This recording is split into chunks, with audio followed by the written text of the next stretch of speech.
Here is my new Raspberry Pi Pico. This is different from Raspberry Pi 5 which I had shown earlier. Raspberry Pi 5 is a single board computer, while this one is not a computer, it is a microcontroller. Pico series are microcontrollers. If there is a designation W, that means it will have Wi-Fi. This does not have that designation.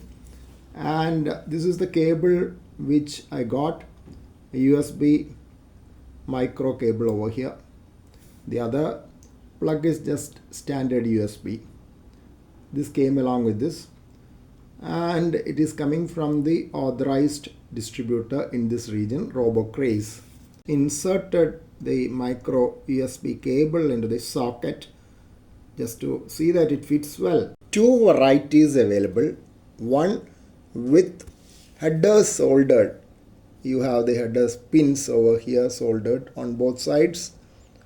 I thought I might try this out because this will be suitable for mounting on my breadboard. That's what I presume. While the other one comes without these, just plain board for soldering. And I am not very keen to solder on such boards. That's why I ordered with headers.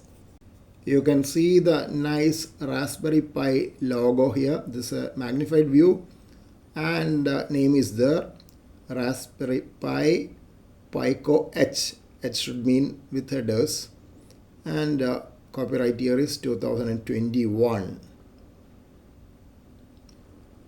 And this is the boost cell which you have seen here, and USB port is there, LED is there. And this is the processor.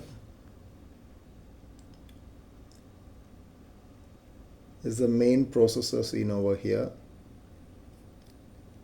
You can see that very well.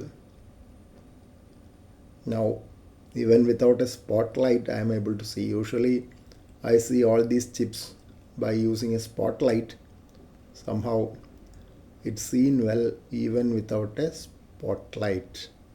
I got this one at a higher cost than Arduino Nano in this region, but this is supposed to be much more powerful chip than Arduino Nano.